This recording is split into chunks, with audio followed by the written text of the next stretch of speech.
Feliz día del Señor, bienvenidos a la casa de Dios y es un gran gozo poder cantar juntos.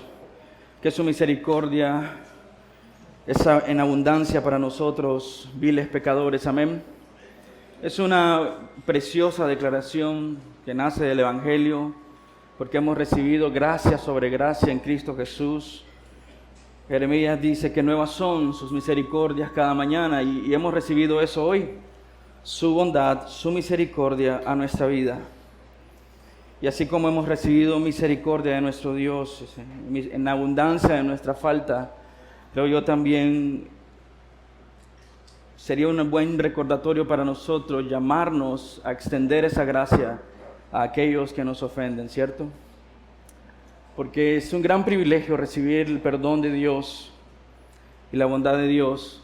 Deberíamos ser así de rápidos para extender nuestro perdón a aquellos que nos ofenden. Amén. Quiero invitarte a ir a tu Biblia. Como saben, estamos meditando en el Padre Nuestro. Algunos estudiosos han afirmado que para poder entender todo el Sermón del Monte necesitas entender el Padre Nuestro. Creo que mencioné la semana pasada que pensándolo, estudiándolo y meditándolo, creo que que el Padre Nuestro es el clímax de todo el Sermón del Monte. Es como imaginarnos una montaña, un cerro, y pensar en la parte más alta de este cerro se encuentra el Padre Nuestro. Tertuliano dijo alguna vez, hablando acerca del Padre Nuestro, que era una abreviación de todo el Evangelio. Antes de poder leer la porción de esta mañana, estaremos meditando en Mateo capítulo 6, versículo 9, pero quiero que podamos leer la porción central de lo que se conoce como el Padre Nuestro. Oremos. Amado Señor, te agradecemos el enorme privilegio, Señor, de que hoy, Señor, somos receptores de esa gracia, Señor, que recién cantábamos. Y gloria a ti, Señor, gloria a tu nombre. Gracias por su bondad a nuestra vida. Gracias, Señor, por su misericordia. No lo merecemos, Señor, no lo ganamos, Señor, pero lo hemos recibido, Señor, y debe abrumar, Señor, nuestros corazones, Señor, la abundante bondad que tú nos has desplegado en Cristo Jesús al morir en nuestro lugar en la cruz del Calvario, y por medio de lo que Cristo hizo en la cruz del Calvario, nosotros poder tener vida y vida en abundancia, dice tu palabra. Tenemos esperanza viva, Señor. Así que Dios, permítenos esta mañana escuchar tu dulce voz, responder ante ella con humildad, Señor, y mansedumbre, y caminar, Señor, por fe, Señor, en las áreas que tú nos mandas a caminar por fe. Todo, Señor, para que tu nombre sea santificado en todas las áreas que nosotros estamos, Señor, participando. Así que Dios, gracias por este tiempo, gracias por tu iglesia, gracias por tu palabra, que tu nombre sea exaltado. Amén y amén. Entonces, iglesia, quiero invitarte a ir a Mateo capítulo 6, leeremos el versículo 9 al 15, pero esta mañana estaremos meditando solamente en el versículo 9. Dice la palabra de Dios, honrando al Padre, al Hijo y al Espíritu Santo. Ustedes, pues, oren de esta manera: Padre nuestro que estás en los cielos, santificado sea tu nombre. Venga tu reino, hágase tu voluntad, así en la tierra como en el cielo. Danos hoy el pan nuestro de cada día, y perdónanos nuestras deudas, como también nosotros hemos perdonado a nuestros deudores. Y no nos dejes caer en tentación, sino líbranos del mal, porque tuyo es el reino y el poder y la gloria para siempre. Amén. Amén. Gloria a Dios por su palabra. Decía el doctor Martyn Lloyd-Jones acerca de la oración del Padre Nuestro: la oración es, sin lugar a dudas, la actividad más elevada del alma humana. El hombre nunca es más grande que cuando de rodillas se halla frente a frente con Dios. Más adelante en su ponencia sobre el Padre Nuestro dice: no solo es la actividad más elevada del alma, es también la piedra de toque final de nuestra verdadera condición espiritual. Hay elementos en el Padre Nuestro que son instructivos para nosotros. ¿Cómo podemos ver esto? En la propia estructura del sermón tenemos una introducción al sermón, una conclusión al sermón, y quiero tenerla presente mientras abordamos este primer versículo, esta primera declaración en Mateo 6:9. Si ustedes van a su Biblia, Mateo 5, versículo 1 y 2, nos encontramos en la apertura, ni siquiera es la introducción del Sermón del Monte, es una narración que nos da una imagen que Mateo quiere poner clara en nuestros corazones. Jesús está enseñando a sus discípulos, y mira lo que dice Mateo 5, 1 y 2. Cuando Jesús vio a las multitudes, subió al monte, y después de sentarse, sus discípulos se acercaron a él, y abriendo su boca les enseñaba diciendo. Entonces, lo que encontramos en todo el sermón es instructivo, es práctico para nuestra vida como creyentes. Note el énfasis del cierre del Sermón del Monte con una narración en Mateo 7, 28, 29. Cuando Jesús terminó estas palabras, refiriéndose a todo el sermón, las multitudes se admiraban de su enseñanza, porque les enseñaba como uno que tiene autoridad y no como sus escribas, ¿no? Jesús ejemplificó en su vida lo que él está pidiéndole a sus discípulos, una justicia mayor que la de los hombres a los que él llama hipócrita. Él ejemplificó claramente ser un hombre de corazón completo, perfecto, teleios delante de Dios, así como nuestro Padre es completo y perfecto. Hay mucho que decir sobre estos dos versículos que encapsulan, pero lo que quiero que tengas en mente es que el Padre Nuestro debe ser práctico en nuestra vida. Jesús nos está enseñando a cómo quiere, que su iglesia intencionalmente ore cuando viene a Él con ruegos y súplicas. Entonces, podemos ver este carácter instructivo del Señor en la apertura de Mateo 6:5, cuando Él dice, versículo 5 del capítulo 6, cuando ustedes oren. Estás oyendo las palabras del Señor, no está haciendo caso omiso a nuestra debilidad de orar. Está intencionalmente enseñándonos, instruyéndonos, capacitándonos. Él quiere que nosotros aprendamos estas verdades profundas en el Sermón del Monte, y por supuesto Él quiere que nosotros podamos apropiadamente comunicarnos con nuestro Padre. ¿Notas este carácter instructivo cuando dice en Mateo 6:9, ustedes pues oren de esta manera, ¿no? Miramos la semana pasada que hay maneras erróneas, equivocadas, incorrectas de referirnos en oración a Dios. Podemos entonces ver el carácter instructivo, modelador del Padre Nuestro que el Señor quiere que nosotros aprendamos, repliquemos en nuestras oraciones. Estas frases nos sugieren expectativa, ¿no? Cuando el Señor dice, quiero que oren, o cuando ores, ora de esta manera, hay cierta expectativa. Jesús no nos da una orden explícita para que los cristianos oren. De hecho, espera que los cristianos oren. Él espera que sus discípulos oren. Él espera que la iglesia ore. Él espera que sus hijos oren. Hay una intención en estas palabras para que nosotros podamos entender lo explícito en el deseo del Señor, para que su iglesia pueda acercarse al Señor en oración. No hay un mandato explícito, pero podemos entenderlo explícitamente con las frases, cuando ustedes oren, la iglesia ora. No orar, iglesia, es un indicativo no solo de una vida espiritual débil, sino que una vida que no refleja una vida de oración, revela la falta de comunión, la falta de comunión con Dios. Una vida débil de oración, o una vida de oración débil, es consecuencia, diría yo, sí o sí, de una vida de comunión débil. Entonces, podremos examinar nuestros corazones y evaluar nuestra vida de oración y pensar, ¿cómo podría definir mi vida de oración? Y mucha de esa respuesta tiene que ver cómo está tu tiempo de comunión con Dios.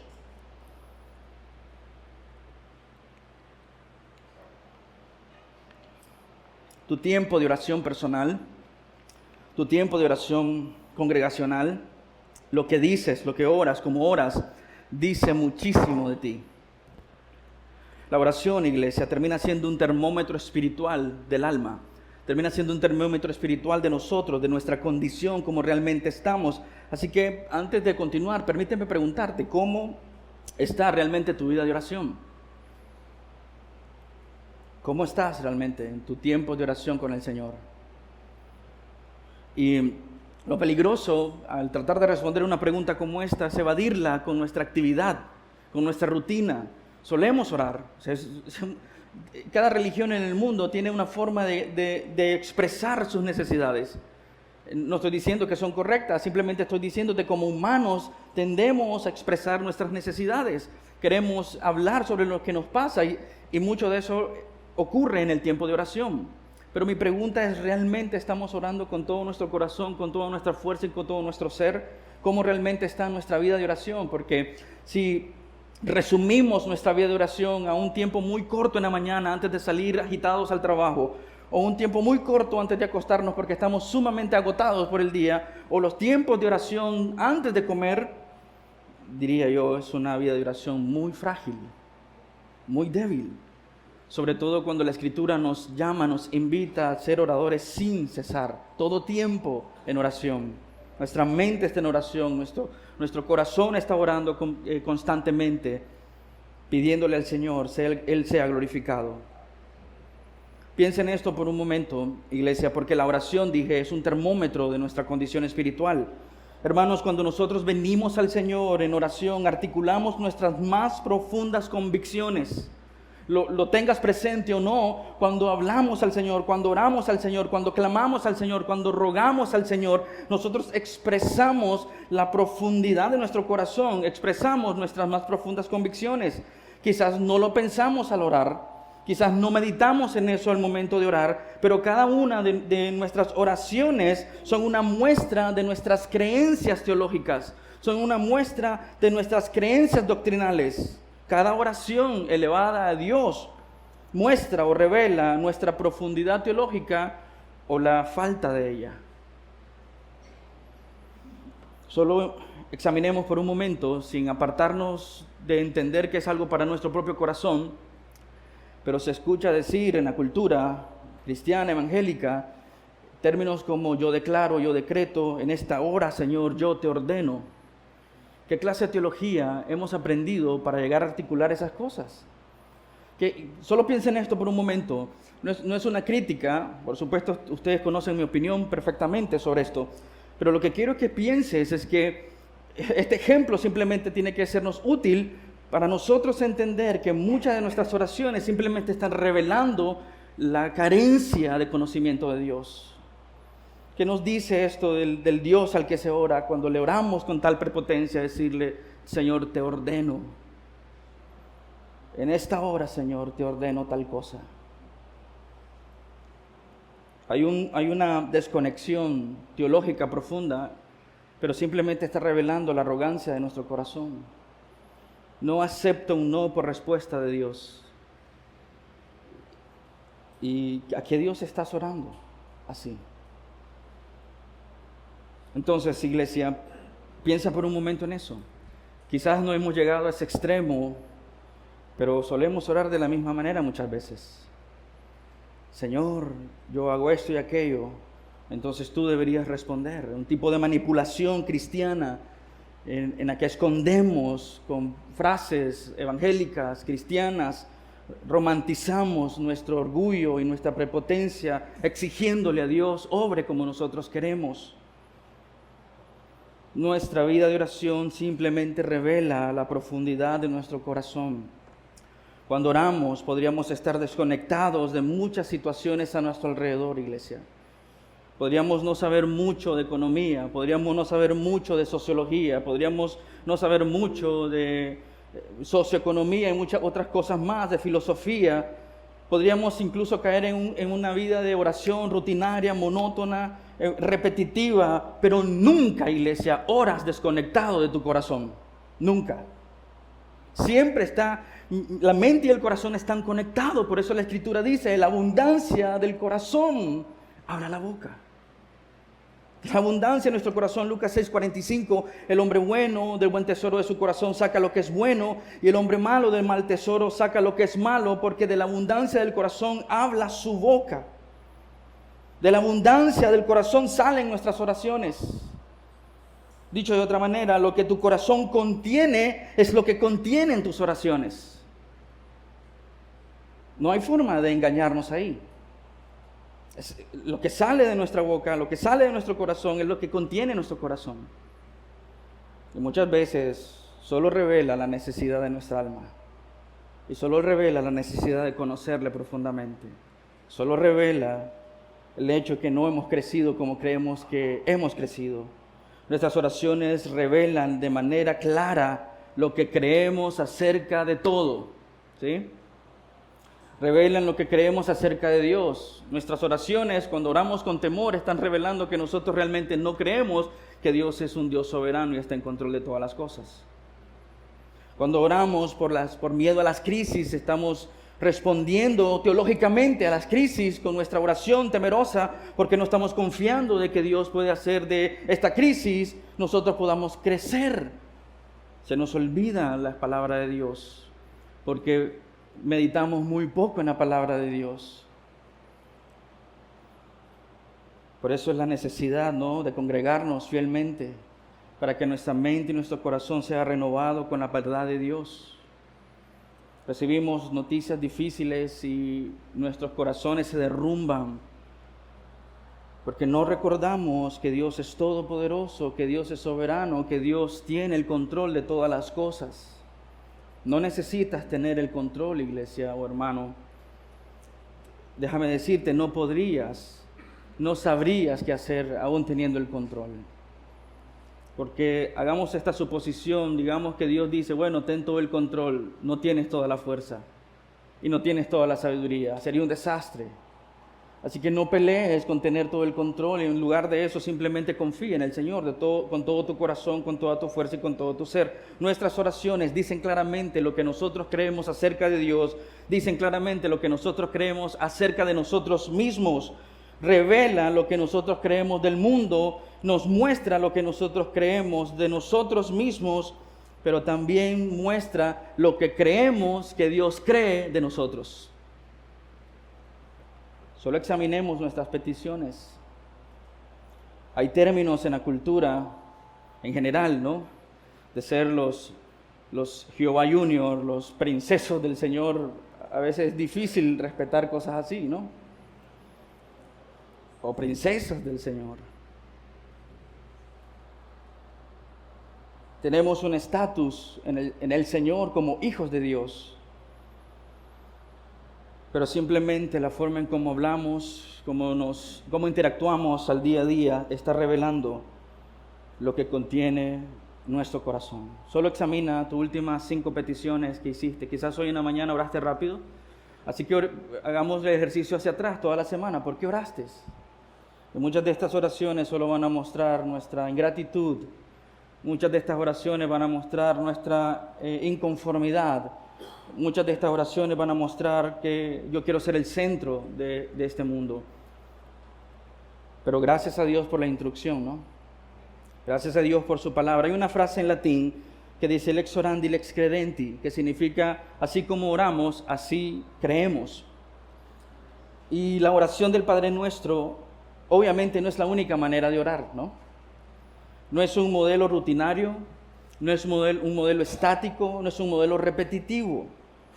Lo que quiero decirte es que aquí encontramos principios que modelan peticiones que se orientan hacia Dios, que deben caracterizar la vida de oración de los hijos de Dios.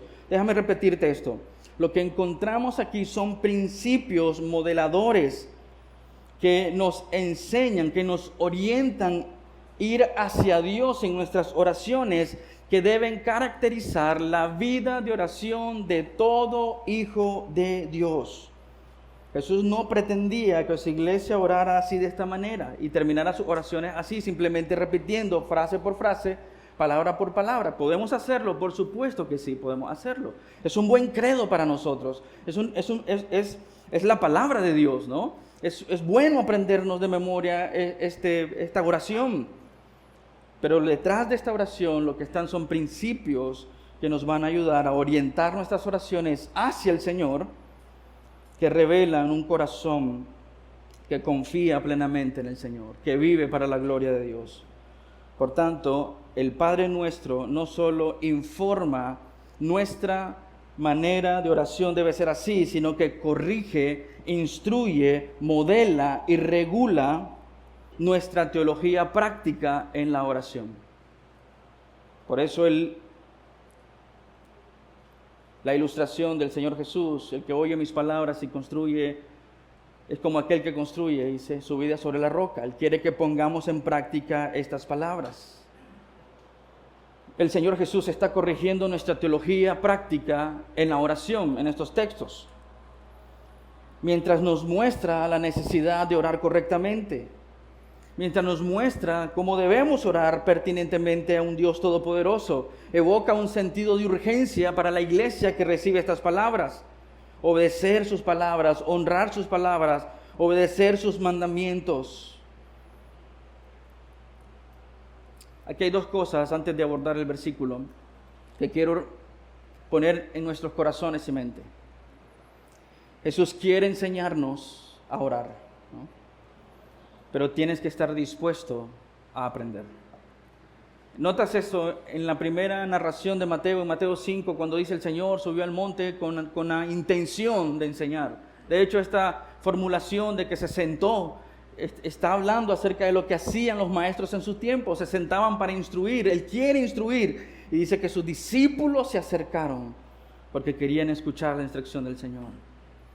Nos muestra la intencionalidad del Señor acerca de la instrucción de la oración, pero nos muestra la humildad que debe tener el discípulo porque necesita aprender sobre cómo orar, ¿no? No se nos enseña a respirar. Intuitivamente el hombre empieza a respirar desde el momento de salir del vientre de su madre y pensamos que la oración es similar, ¿no? Simplemente o quejarnos delante de Dios o traer nuestra lista de necesidades, pero necesitamos aprender, a iglesia, a orar. Necesitamos conocer el corazón de Dios, que es lo que Él demanda y quiere de nosotros para orar correctamente. Piensa en esto también. Siendo Jesús verdaderamente Dios y verdaderamente hombre, no existe nadie más competente en el universo que el Señor Jesucristo para enseñarnos a orar. Conoce la voluntad del Padre, ¿sí? Pero también conoce la necesidad del hombre. Oró perfectamente en su naturaleza humana. Oró perfectamente en su naturaleza divina. No hay nadie más que pueda enseñarle a la iglesia a orar como el Señor Jesús. En una época donde buscamos, ¿no?, instrucción de los expertos, necesitamos reconocer que el experto en oración está ahí enseñándonos. Así debe orar la iglesia, así debe orar el discípulo del Señor. Nuevamente debemos entonces considerar esta oración como correctiva. Va a enseñarnos a orar correctamente, instructiva, va a instruirnos de cómo orar, modeladora. Nuestras oraciones serán nutridas de la enseñanza de esta oración y es un modelo prescriptivo que nos muestra estos principios pertinentes a la oración o concernientes a la oración, que es lo que Dios espera de una iglesia que ora, de un pueblo que ora. Déjame hacerte una pregunta. Manera de examinación y meditación de nuestros propios corazones. ¿Cómo generalmente iniciamos nuestras oraciones? Solo piénsalo por un momento. ¿Cómo nos dirigimos a Él? ¿Cómo iniciamos nuestra oración?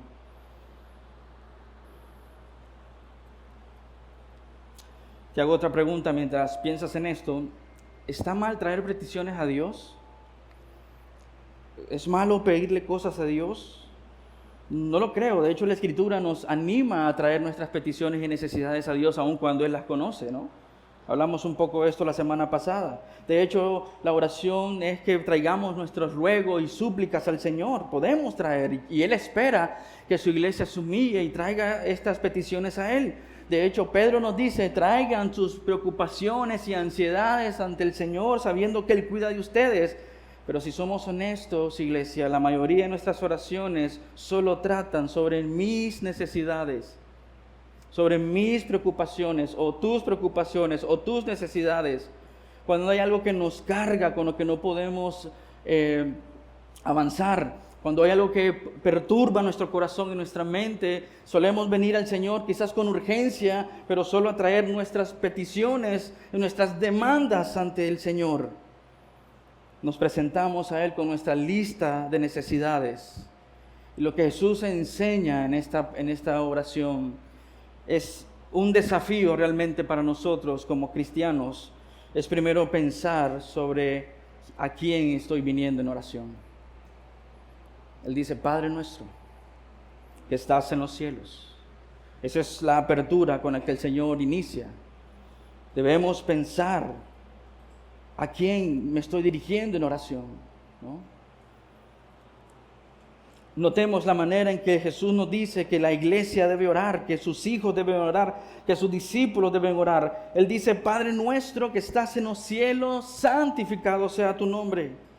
Jesús, Dios Padre y Dios Espíritu Santo saben que tú tienes necesidad, que yo tengo necesidad. Ellos saben que tenemos necesidad. Saben qué es lo que nos carga, saben qué es lo que nos preocupa. Incluso dice el Señor, antes de que tú abras tu boca, el Señor ya sabe tu necesidad. Él la sabe, por supuesto que la sabe. Incluso cuando no podemos ni siquiera articular una oración, dice el apóstol Pablo en Romanos, que el Espíritu Santo intercede por nosotros. El problema es que perdemos de vista rápidamente a quién nos estamos dirigiendo en oración. Por eso creo yo existe un sentido de soberbia en nuestras oraciones, no solo personales como congregación, no solo como movimiento, ¿no? Como iglesias cristianas en Nicaragua hay un sentido de soberbia y por eso podemos creer que podemos exigirle a Dios hacer algo. Y por eso pensamos y nos vemos tentados a reclamarle cosas al Señor, porque pensamos que Él está siendo negligente, indulgente, apático, pasivo con nosotros, su pueblo que está en sufrimiento, sin entender y comprender que es el mismo Dios que está permitiendo ese sufrimiento para que nosotros, en lugar de correr hacia el orgullo, la jactancia y la arrogancia, su pueblo se humille y le pida al Señor que intervenga en las decisiones, en las situaciones que pesan en nuestro corazón. Entonces, iglesia, número 1, intencionalmente el Señor quiere que tú y yo consideremos en nuestras oraciones el carácter, la naturaleza de aquel a quien traemos nuestras oraciones. ¿Cuántas veces hemos salido de un tiempo de oración en el que salimos más preocupados, en lugar de salir con descanso? Y sabemos que Dios es poderoso, y sabemos que Dios ama a su pueblo, y sabemos que Dios ama a su iglesia, y venimos en oración, derramamos nuestro corazón, terminamos de orar, y estamos más preocupados de cómo iniciamos la oración. Y me pregunto, ¿estaríamos orando conscientemente de que Él es el Dios Todopoderoso? Es muy importante, iglesia, entender quién es Dios, para poder orar apropiadamente a ese Dios todopoderoso. Porque una comprensión pobre de Dios va a dar como resultado oraciones pobres. Una comprensión mediocre de Dios, superficial de Dios, dará como resultado oraciones pobres y superficiales. Decía J. Packer, los hombres que conocen a su Dios son ante todo hombres de oración. Y eso dice mucho, ¿no? De si realmente conocemos a Dios, vamos a venir al Señor. Conocer a Dios no será un impedimento de venir a Él. Es decir, Dios sabe que tengo necesidades, así que voy a esperar que Él resuelva. No, el hombre de oración sabe que Dios conoce su necesidad, pero viene al Señor porque es un hombre de oración, porque conoce a su Señor y ama pasar tiempo con el Señor en intimidad de la oración. El primer lugar, dice Packard, donde se expresa su celo y su fervor por la gloria de Dios son en sus oraciones, ¿no? Interesante, ¿no? Porque lo que generalmente, y no quiero agrupar a la iglesia en este general, pero en este sentido general, pero generalmente lo que nos da celo, lo que nos causa un tipo de anhelo y pasión son nuestras cosas, las que atañen hacia mí, lo que me involucra a mí, lo que me conviene a mí. Nunca es un celo, o muchas veces no es un celo real por la gloria de Dios. Si hay poco fervor en esa clase de oración y en consecuencia una práctica escasa de la misma, es una señal segura de lo poco que conocemos a nuestro Dios. Iglesia, si somos conscientes, genuinos, vulnerables, humildes, todos diremos amén. Creo que lo que muestra mi vida de oración es que conozco muy poco a mi Señor y que necesito conocerle profundamente. ¿Cuántas veces no sabes cómo orar, no sabes qué decir? Porque tenemos muy poca información en nuestra mente. Porque no le estamos conociendo en la intimidad al Señor. La siguiente observación que quiero hacer, no solo debes notar lo que dice, pero especialmente quiero invitarte a notar lo que no dice el texto. Y en la oración que Jesús nos enseña y que es nuestro corrector teológico, que nos muestra las pautas para nosotros seguir, notarás una intencionalidad. De hecho, la Biblia es intencional, ¿no? Que yo diga que es intencional es redundancia, pero quiero decirlo para que quede grabado en tu mente, es intencional. Esta oración es intencional. Las palabras de Mateo como escritor de este texto son intencionales, ¿sí? Y la intención ahí es que tú verás que hay una carencia de yo. Lee nuevamente con calma el Padre Nuestro. Padre Nuestro. No dice Padre mío. Nuestro. Que estás en los cielos. Santificado sea tu nombre. Venga tu reino, hágase tu voluntad, así en la tierra como en los cielos. Danos hoy el pan mío o nuestro.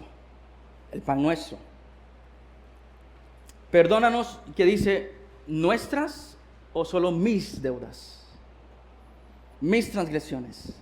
Ahora, no quiero sugerirte que incluir en oración de manera personal mi necesidad está mal. Lo que quiero es que pienses es que solemos orar de manera individualista, pensando en nosotros, de manera particular, individual, y no en nosotros de manera colectiva.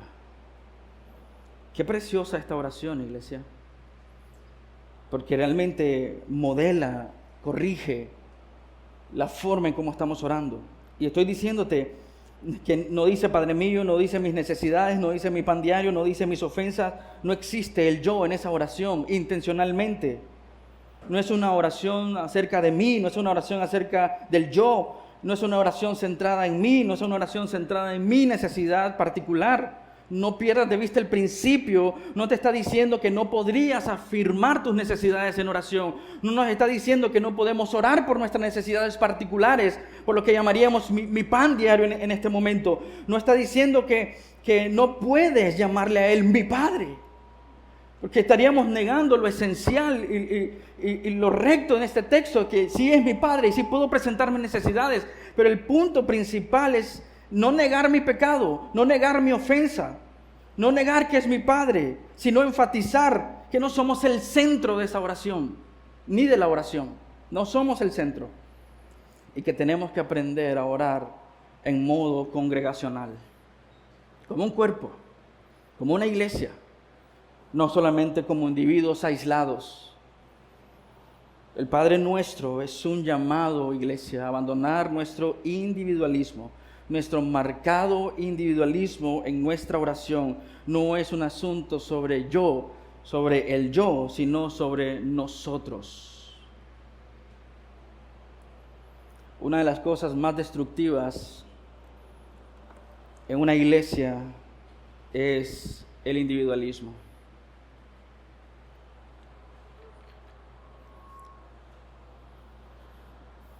Es el llamado del Señor a reflexionar y pensar de manera congregacional, no individual.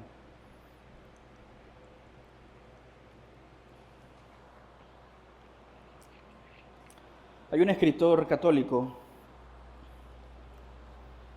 que recomiendo con cuidado, G.K. Chesterton, que una vez le escribieron de un periódico preguntándole cuál es el problema del mundo. Y él respondió, cuando otros pensadores respondieron con ensayos larguísimos, filosóficos, él dijo, yo soy el problema.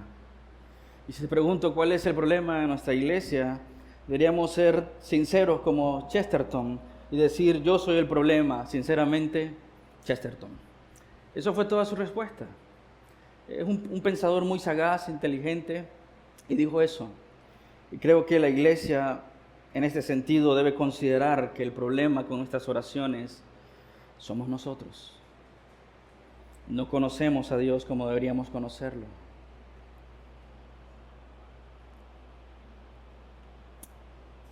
Número 2, consideremos que muchas de nuestras oraciones son inefectivas porque están centradas en el yo y no en el nosotros. Estamos pensando solo de manera particular, individual, pero no colectivo. Otra vez nos estoy sugiriendo que no podríamos orar por nuestras necesidades de manera individual. Pero piensa cuántas de nuestras oraciones son constantemente acerca solo de nosotros y nunca del cuerpo, nunca de lo colectivo de la iglesia.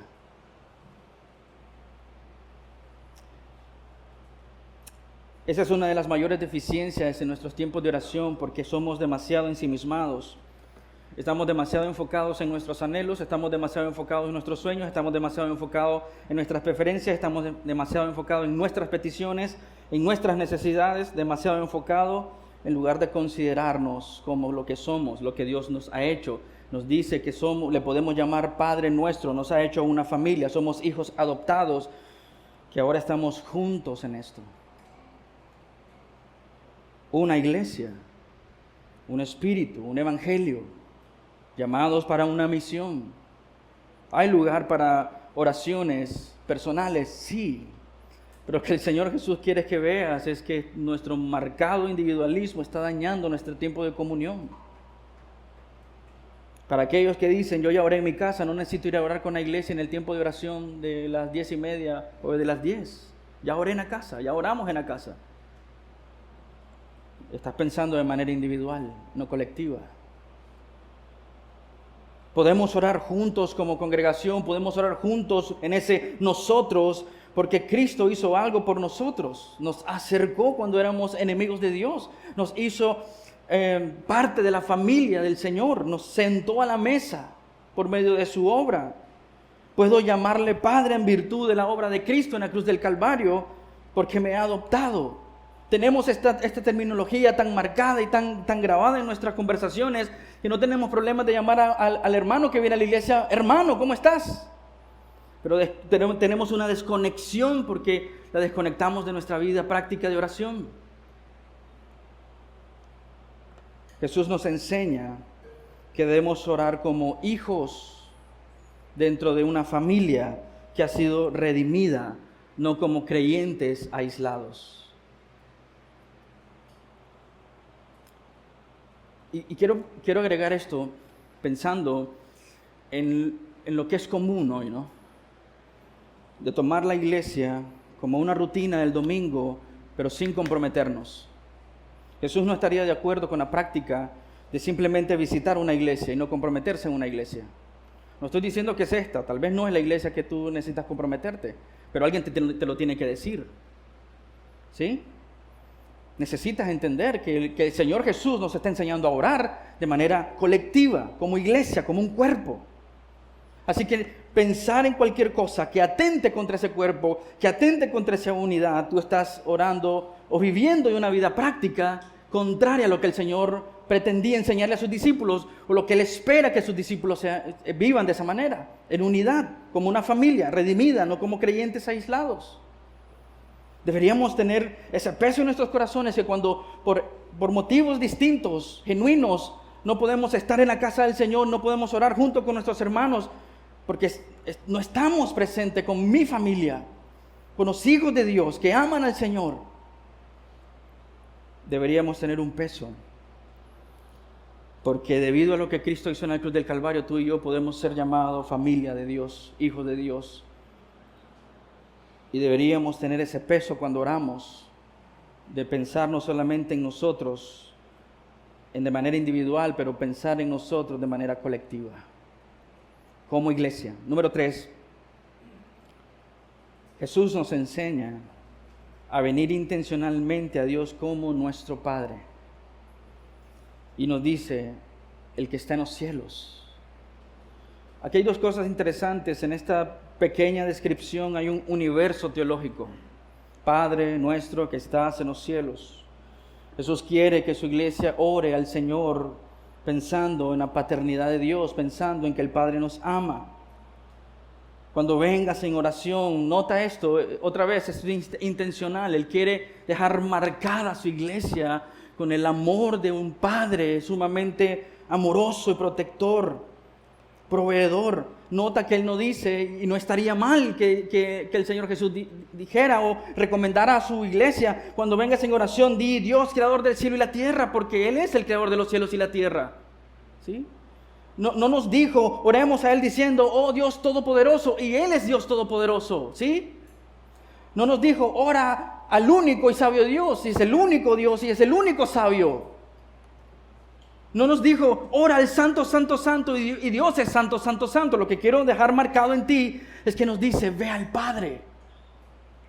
Ve al Padre, Él es nuestro Padre. Pastor, ¿sería entonces un error mencionar otro atributo que no sea la paternidad de Dios en una oración? Por supuesto que no. No pierdas el punto. Porque el punto del Señor Jesús en esta oración es abrir la puerta de la conexión, de la intimidad que puede tener un hijo de Dios con su Padre. El acceso que tenemos al Padre por medio de los méritos de Cristo. Él sigue siendo Dios creador de los cielos y las tierras. Él sigue siendo el único y sabio Dios. Él sigue siendo el Dios todopoderoso. Él sigue siendo santo, santo, santo. Pero el Señor Jesús quiere que su iglesia tenga presente el grado de intimidad que tiene con su Padre. No es un error mencionar otro atributo de Dios. Simplemente quiere que veas la intención de ver que tienes un Padre que te ama. Y que puedes correr al trono de gracia, al trono de misericordia y encontrar el consuelo que nuestra alma necesita. Él está diciendo, Él es cercano para la iglesia, no es distante, es intencional para que la iglesia pueda pensar en el amor paterno de Dios por nosotros. En nuestra mayor necesidad no nos deja, no nos abandona.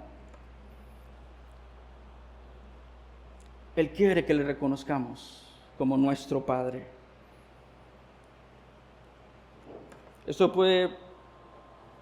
Quiero hacer una aclaración en este punto, porque cuando Dios habla a su iglesia en esas escrituras, Él habla en términos analógicos.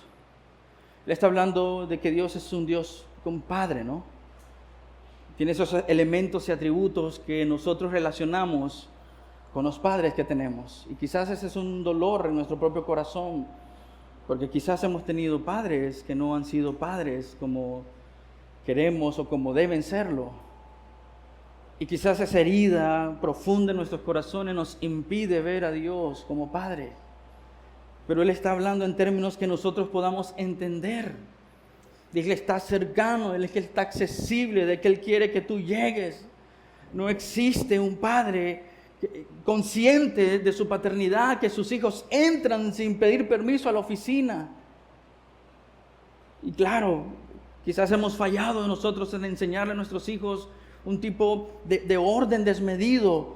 Claro que tienen que saber tocar la puerta para entrar, pero él no tiene que pedir permiso para entrar a la presencia de su padre. Es decir, es mi hijo.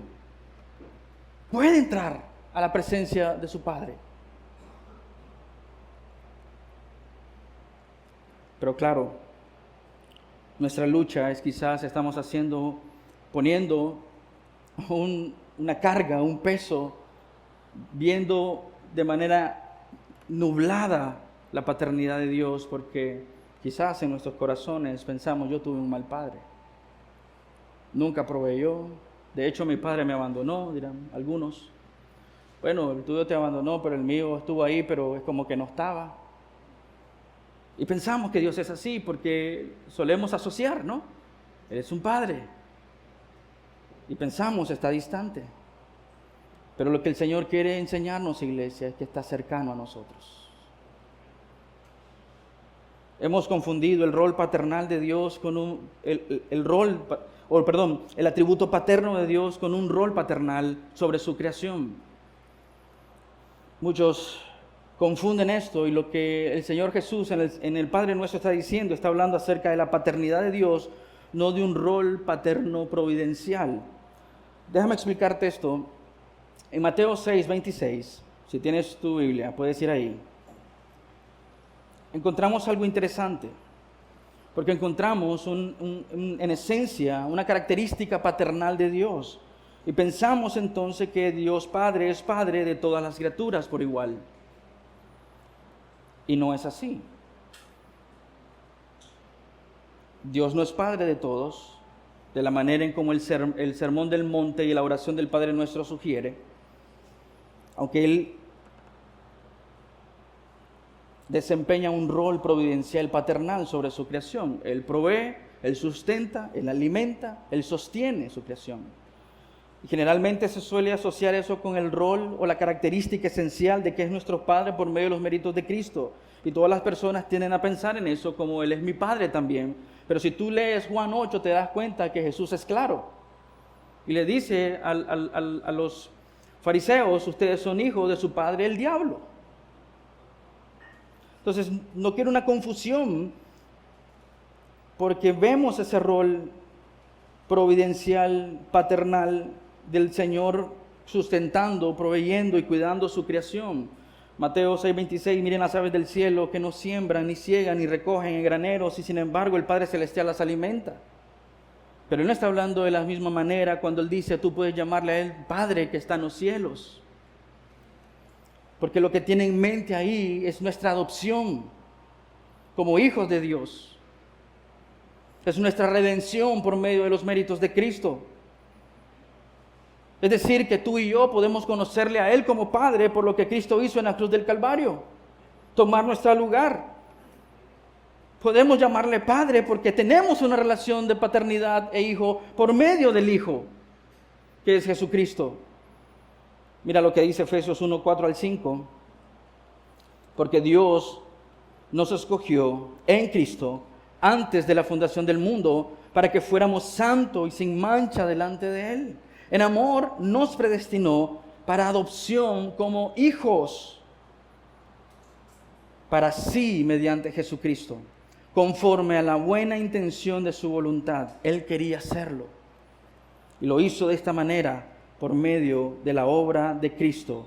Nos escogió en Cristo, nos adoptó en Cristo, nos predestinó en Cristo, nos hizo hijos en su Hijo y en la obra de su Hijo en la cruz del Calvario, conforme a lo buen propósito de nuestro Señor. Gálatas 4:4-5, pero cuando vino la plenitud del tiempo, Dios envió a su Hijo, nacido de mujer, nacido bajo la ley, a fin de que redimiera a los que estaban bajo la ley, para que recibiéramos, ¿qué? La adopción de hijos.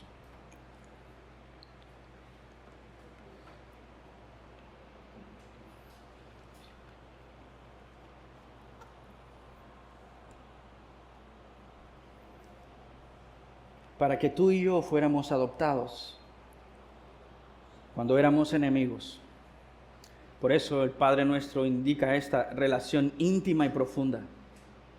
¿Dónde se sustenta eso? El mismo Padre Nuestro dice, perdónanos nuestras ofensas, así como nosotros hemos perdonado a quienes nos ofenden. Por eso la mayoría de los estudiosos del Padre Nuestro observan, ¿no?, estas elementos del Evangelio tan llenos, tan profundamente marcados allí. Porque no puede separar a Cristo de esta oración. Le podemos llamar Padre, no porque nos cuida como sus criaturas, no porque nos creó, le llamamos Padre porque hemos sido hechos hijos. Nos adoptó. Mi texto favorito, Romanos 8:14, hablando sobre la adopción. Romanos 8:14-15, porque todos los que son guiados por el Espíritu de Dios, los tales son hijos de Dios. No dice toda la creación es hija de Dios. Son creación de Dios y Dios funge un rol paternal providencial en ellas. Pero no te confundas, porque la única manera en que tú y yo podemos llamarle Padre es por medio de lo que Cristo hizo en la cruz del Calvario. Pues ustedes no han recibido un espíritu de esclavitud para volver otra vez al temor, sino que han recibido un espíritu de adopción como hijos, por el cual clamamos, que dice, Abba, Padre, un término tan íntimo, tan cercano al Padre. El Espíritu mismo da testimonio a nuestro espíritu de que somos hijos de Dios. Y si somos hijos, somos también herederos. Herederos de Dios y coherederos con Cristo, si en verdad padecemos con Él, a fin de que también seamos glorificados con Él. Y esas palabras están ahí en esa pequeña expresión. Iglesia, nos dice Jesús, cuando ores, ore de esta manera: Padre nuestro, que estás en los cielos.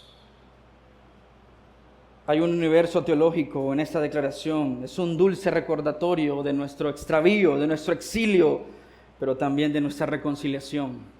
Porque Efesios capítulo 2 dice que antes éramos enemigos de Dios, corríamos lejos de Él, bajo los principios de este mundo. Sin embargo, por gracia hemos recibido el perdón de nuestros pecados. Éramos enemigos, pero ahora somos sus hijos. Estábamos exiliados y bajo condenación, pero ahora en Cristo estamos sentados a la mesa y en completa libertad.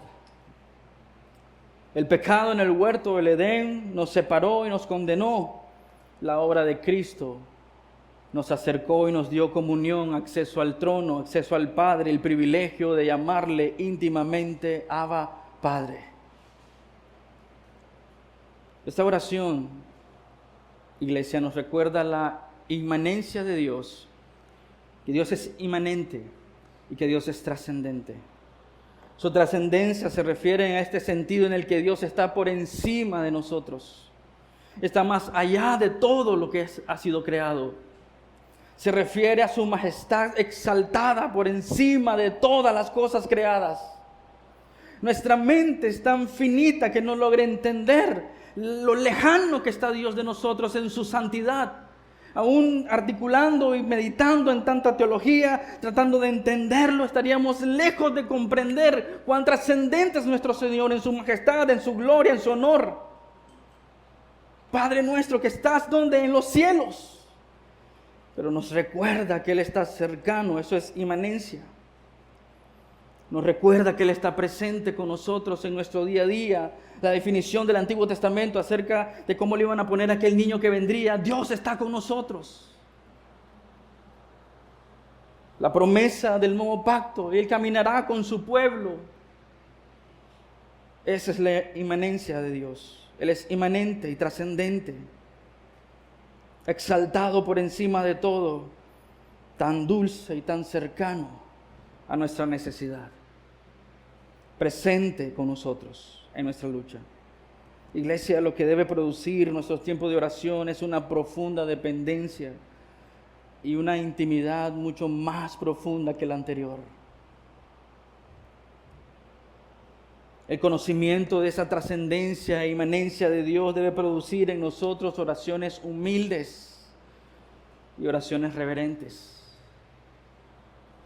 Sé que muchas veces luchamos con orgullo, iglesia, con prepotencia, nos jactamos de nuestro conocimiento, nos jactamos de nuestra experiencia, pero a medida que conocemos al Señor, iglesia, lo que saldrá, lo que florecerá, lo que producirá nuestro tiempo en el Señor, conociéndolo perfectamente, será humildad, un corazón humilde. La crítica a aquellos que abrazamos la fe reformada es que son soberbios en su conocimiento. Pero no es cierto, iglesia.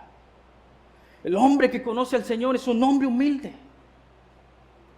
que le ama por encima incluso de su reputación, de su propia reputación. Entonces, no es cierto. Yo estoy en desacuerdo con esa expresión, la entiendo, porque es verdad. Muchas veces nos gana la soberbia de nuestro conocimiento y nuestra experiencia. Pero un hombre que realmente conoce al Señor, iglesia, será lo que dijo el Señor Jesús: bienaventurado el hombre que no posee nada, que es pobre de espíritu, que no tiene nada que traerle al Señor, que sabe de su bancarrota espiritual, que reconoce su necesidad. Y entre más conocemos esa trascendencia y inmanencia, más humildad debería producir en nuestros corazones. No arrogancia, no jactancia, no una orgullosa dependencia en nuestra habilidad, en nuestra fuerza, en nuestra capacidad. Ambas verdades, iglesia, su trascendencia y su inmanencia debe producir en nosotros reverencia. Él es Dios todopoderoso. Y lo hemos confundido como un almacén donde vamos a pedirle, quiero esto y aquello. Hemos confundido al Señor con una tienda de conveniencia en la que podemos ir y fiarle, Señor, fíame esto y te lo pago haciendo mejores obras o buenas obras. O le decimos, Señor, mira todo lo que he hecho por ti. Estás en deuda, Señor. El conocer a Dios en su trascendencia e inmanencia nunca, iglesia, escucha bien, producirá un formalismo frío. Lo que producirá son oraciones apasionadas en el carácter de Dios. Ambas cosas nos protegen, iglesia, su inmanencia y su trascendencia. Lo que quiero enfatizar es que si realmente conocemos a Dios, si realmente le estamos conociendo, veremos más en nosotros humildad y reverencia. Déjame mostrarte la inmanencia y la trascendencia en las Escrituras. Deuteronomios 33:26. Nadie hay como el Dios de Jesurún, que es Israel, que cabalga los cielos para venir en tu ayuda. Es trascendente como el Dios que no tiene comparación, pero es tan inmanente que está dispuesto a venir por tu ayuda. Las nubes en su majestad. Salmo 8:4. Digo, ¿qué es el hombre para que te acuerdes de él? Y el Hijo del Hombre para que lo cuides.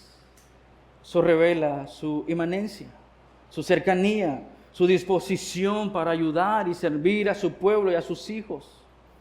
Solo piensa en la iniciativa que tiene Dios de buscar a su iglesia.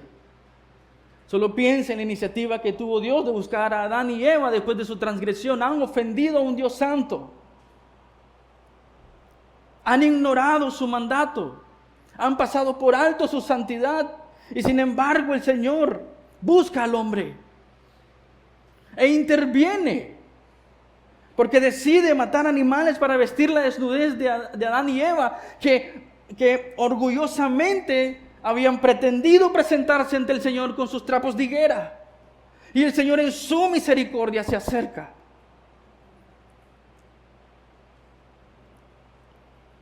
Mira lo que dice Isaías 41:14. Me encanta ese texto. Y perdóname si no te lo recuerdo constantemente, pero eso demuestra la trascendencia de Dios y la condición del hombre ante un Dios trascendente. No temas, gusano de Jacob. A ese nivel estamos, iglesia. Ese es lo que somos. No temas, gusano de Jacob. Ustedes, hombres de Israel, que dice el Señor, yo te ayudaré. Yo te ayudaré, declara el Señor, tu Redentor, el que está en los cielos. Conocer al Señor nos hará orar de manera correcta. Ahora, entendiendo esto, lleguemos a la primer petición del Padre Nuestro. Wow. ¿Qué es lo que Jesús pide para que la iglesia pida? Santificado sea tu nombre. Padre nuestro que estás en los cielos, santificado sea tu nombre. Lo que esta expresión está revelando es la prioridad de nuestra oración. Es lo que impulsa nuestra oración. Es lo que está encima de nuestras necesidades. Es la prioridad de prioridades. Que su nombre sea santificado. Podríamos malentender la intención de la expresión como una respuesta de adoración. Señor, que tu nombre sea santificado, que tu iglesia te santifique, que tu iglesia te adore. Por supuesto, hay elementos ahí de eso, pero lo que realmente tenemos aquí es una petición. Hay un verbo ahí que está indicando nuestra acción, o está indicando la acción, no de nosotros, pero de Dios. Porque es una oración que le estamos haciendo a Él, Señor, que tu nombre sea santificado. Te rogamos, Señor, por medio de nuestras oraciones, que tu nombre sea santificado. Así que debemos orar. Así es como debemos orar. Así debemos aprender a orar. que venga su reino, que se haga su voluntad, ese tiene la misma fuerza, el mismo matiz que santificado sea tu nombre. Entonces, número 4, debemos orar intencionalmente, suplicar, rogar y clamar para que el nombre de Dios sea santificado en todas las áreas de nuestra vida. Él es ya santo. De hecho, la Escritura lo describe como santo, santo, santo. Que el mundo no reconozca la santidad de Dios no lo hace menos santo, iglesia. Y que su iglesia proclame apropiadamente la santidad de Dios no hace que la santidad de Dios aumente. Él es quien es. Cuando Jesús nos anima a nosotros a orar de esta manera, nos está diciendo que nuestras mentes y nuestros corazones están alineados no solo a su voluntad, no solo a su reino, sino a su carácter. No solamente estamos orando para que nosotros podamos glorificarle por lo que Él es. Estamos haciendo una petición para que su gloria, su santidad sea visible en todas las áreas de nuestra vida. Jesús nos está animando a orar y pedir y rogar que Dios santifique su nombre, que sea Él que lo haga. Es decir, que Él obre de tal manera que las cosas que hacemos en nuestro diario vivir glorifique y exalta su nombre.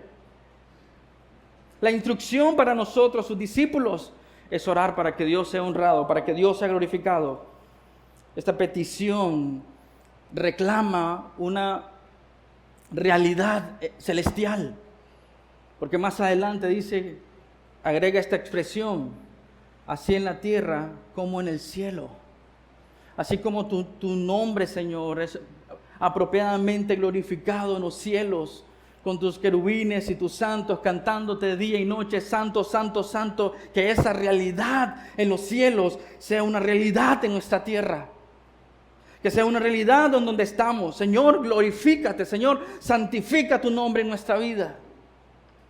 Es una declaración de guerra en contra de nosotros mismos y nuestra comodidad, en contra de nuestros desvíos. Señor, santifica tu nombre en nuestra iglesia. Señor, que nosotros podamos honrarte de la manera apropiada. Es decir, esta petición pone nuestra mirada en el Señor y su carácter. Y queremos que su carácter permee todas las áreas de nuestra vida. Porque queremos glorificarlo y exaltarlo. Así como es en el cielo, que sea aquí, Señor, en nuestra iglesia, una iglesia santa. Así como es en el cielo, Señor, tu nombre exaltado y tu gloria, Señor, alumbra todo, que sea nuestra familia. Así, Señor, como en los cielos tú eres considerado como santo, Señor, que esa santidad norme nuestra conducta, nuestros pensamientos y nuestras emociones.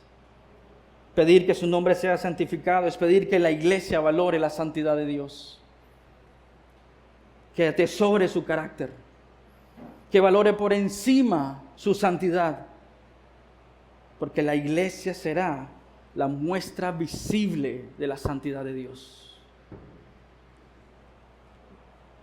Y de manera general, iglesia, por todos estos años, más de 100 años, el Evangelio en Nicaragua, creo que lo que el mundo ha visto no ha sido realmente santidad. Y sigue siendo una buena declaración para nuestras vidas como congregación. Señor, santifica tu nombre en nuestra iglesia. Santifica, Señor, tu nombre en nuestro servicio hacia ti. Santifica, Señor, tu nombre en nuestro rol como líderes, ancianos, pastores. Señor, santifica tu nombre en nuestro grupo pequeño. Señor, santifica tu nombre en nuestras familias. Señor, santifica tu nombre en nuestra alabanza. Señor, santifica tu nombre en lo que predicamos. Santifica tu nombre en cada ministerio. Santifica tu nombre en nuestras relaciones unos a otros.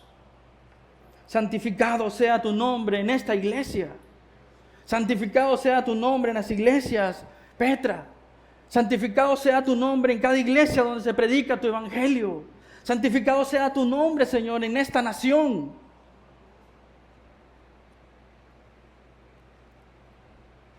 Esa debería ser nuestra prioridad. Nuestras oraciones deberían estar saturadas de este santificado sea tu nombre, Señor. El Catecismo Menor de Westminster dice esto sobre la petición del Padre Nuestro. Pregunta 101 del Catecismo Menor de Westminster. En la primera petición que dice, santificado sea tu nombre, rogamos que Dios nos capacite a nosotros y a los demás para glorificarle en todo aquello por lo cual se da a conocer a sí mismo, y que Él disponga todas las cosas para su propia gloria. Eso está diciendo el Señor, cuando Él está diciendo que sea santificado su nombre. Permíteme terminar con este pensamiento. Iglesia, cuando vengamos en oración al Señor, recordemos que Él es nuestro Padre, cercano, amoroso y misericordioso, pero también trascendente y soberano, que está en los cielos. Acerquémonos a Él con humildad, con una preocupación principal, que su nombre sea santificado. Iglesia, ¿reflejan nuestras oraciones esta preocupación? ¿Reflejan nuestras oraciones una preocupación genuina por su gloria? ¿Es esta nuestra petición principal en nuestros momentos de necesidad? ¿Es esta nuestra oración cuando estamos siendo acusados por cosas falsas? ¿Es esta nuestra oración cuando estamos siendo maltratados por algún error? ¿Es esta nuestra oración cuando estamos siendo perseguidos por vivir para la gloria del Señor? Que santificado sea tu nombre, Señor. ¿Es esta nuestra oración cuando estamos desviándonos, Señor, de ti, de tu mirada, de poner nuestra mirada en ti, de confiar en ti? ¿O simplemente, Señor, estamos siguiendo la rutina de nuestro día a día? Esa es nuestra oración consciente, sincera, de que antes de salir de nuestro hogar, que tu nombre, Señor, sea santificado en toda nuestra familia, en todas las iglesias, pensando como congregación y como cuerpo de Cristo. ¿Es esta nuestra preocupación primera y última? Ezequiel 36:32 dice, por lo tanto, di a la casa de Israel, así dice el Señor, no es por ustedes, casa de Israel, que yo voy a actuar, sino por mi santo nombre, que han profanado entre las naciones a donde fueron. Iglesia, que nuestras oraciones estén llenas del conocimiento de Dios, que reflejen nuestro tiempo de comunión con el Señor, y que podamos sinceramente y de corazón decir, santificado sea tu nombre. ¿Oramos? Padre nuestro que estás en los cielos, que tu nombre, Señor, en nuestra iglesia sea santificado, con todas sus implicaciones, Señor. Que nosotros, Señor, muramos a nosotros mismos, como dice Juan 3:30, para que Cristo crezca, sea más grande cada día. Oramos, Señor, como el apóstol Pablo oraba por la iglesia, diciéndonos que podíamos crecer en el hombre interior, que podamos crecer como corresponde a todo creyente, a todo hijo de Dios, en lo ancho, lo profundo y lo largo de tu amor, para que cuando vengan las situaciones difíciles, nuestro corazón arraigado en ti, Señor, nos sostengan. Señor, las realidades de los cielos que sean cada día más evidentes en esta tierra. Que podamos orar con carácter, con convicción, con coraje, que tu nombre sea santificado en nuestra nación, Señor, en nuestra iglesia, en nuestras familias, en todo lo que hacemos, Señor, que tu nombre sea santificado. Te pedimos esto, Señor, por los méritos de Cristo, que nos ha hecho hijos, que nos ha acercado a ti, Padre. Estamos sentados a la mesa del Señor. Ya no somos ni bastardos, ni desconocidos, ni enemigos. Hoy somos tus hijos. Y con reverencia y humildad, Señor, venimos a ti pidiéndote que tu nombre sea santificado. Amén y amén. Dios los bendiga, amada iglesia, son muy amados.